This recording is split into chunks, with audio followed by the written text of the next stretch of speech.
Stop leaving voicemails. I know it can seem counterintuitive, but I want to explain the 3 biggest reasons why leaving voicemails can actually be hurting your chances of getting sales for your business. And I'm going to explain what is the best strategy to use voicemails to get more leads to answer the phone and actually book appointments with your team. So let's jump straight in. The first thing is your spam likely risk. You've got to think of this from a telephone provider's point of view, right? If they see there's this number that is phoning up lots of different numbers and leaving multiple voicemails, right? Maybe you're leaving, I don't know, 50, 100, 200 voicemails every single day. Obviously, people don't do this, right? Like, real people don't do this. When was the last time you phoned up one of your friends and left them a voicemail? When was the last time your mum phoned you and left you? Maybe your mum does, I don't know. But when was the last time that someone actually phoned you and left you a voicemail, right? It's just not really a thing anymore. People don't really do it. And so the problem with that is that it comes across, first of all, that it's obviously something to do with business. But even more so, if you've got one number that's doing this many voicemails on a daily basis, they're immediately going to think, right, this guy's selling, he's cold calling, he's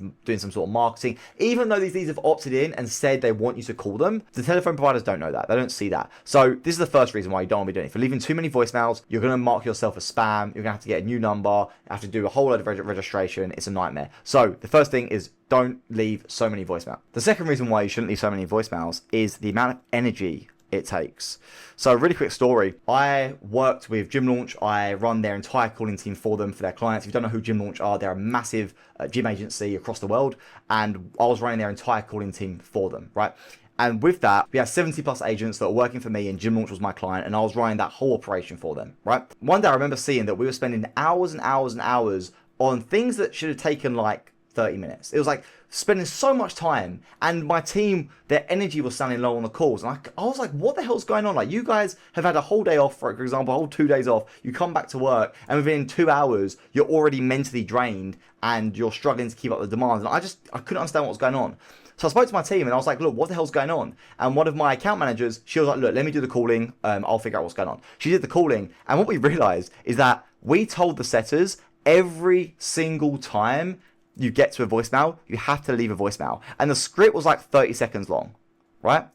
So every single lead in the power dialer, most people have voicemails. We phone them up. When we get through to their voicemail, we had to leave a voicemail. So even though no one's answering their phone and we weren't getting any appointments booked in, these people were exhausted. My setters were exhausted because they're having to leave these 30 seconds to a minute voicemails every single time. And only when she did it, she was like, I'm so exhausted. And I was like, how are you exhausted? Tell me, what are you doing? She went through it with me and I was like, why are you leaving voicemails for every single person? Like, that doesn't sound right. I know we want to leave voicemails, but leaving one for every single dial we're making to every single person 7 days in a row, twice a day, it's a lot of voicemails. No wonder my team was taking too long to get through the power dialer and why their energy was dropping so low. So what I'd say here is your team's energy is so important. We're not dealing with robots, right? Don't get me started on the AI voice stuff, right?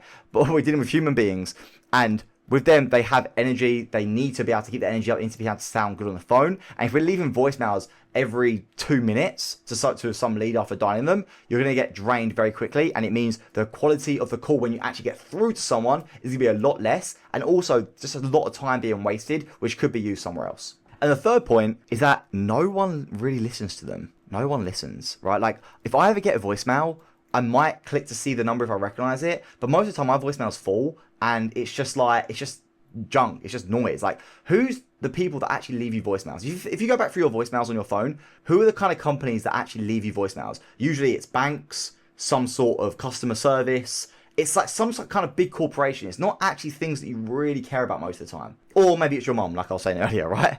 The point I'm making is that no one listens to them really anyway. So what's the point of even leaving them? What's the point of doing it at all? I do think we should leave some voicemails, which I'm going to go through in a second. But ultimately, most people don't listen to them. Most people don't really care about them. And so all you're doing is draining your energy, increasing your spam likely risk. And so if you're leaving too many voicemails and people aren't even going to listen to them anyway, it's just no point. It's just such a waste of time. I'd much rather do some kind of WhatsApp voice note or something like that. So like, that's the way people communicate these days, is through voice notes. It's not through voicemails. It just doesn't really happen. And to quickly touch upon one other thing for the energy stuff as well, a lot of people will say to me at this point, oh yeah, but I use voicemail drops. I have one of my team, we have a voicemail drop and we send it out. Yeah, that's better than leaving them every time.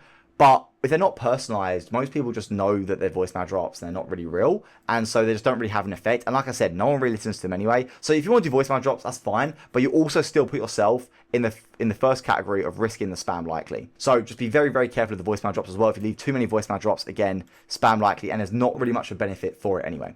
They're the reasons why I wouldn't recommend leaving too many voicemails. So, Aaron, I hear you shout, what's the actual way to leave voicemails? So the way me and my team leave voicemails and what we recommend to our members in Call Center Mastery to leave voicemails for their clients' leads or their own leads is we only leave a voicemail the first day it comes in. So we have a speed to lead call, which is the first phone call that is made to any lead when they come in. We make it within a couple of minutes maximum, right? As fast as we can. This, by the way, massively improves your pickup rates and your appointment booking rates. Everything's better if you get this speed to lead locked in.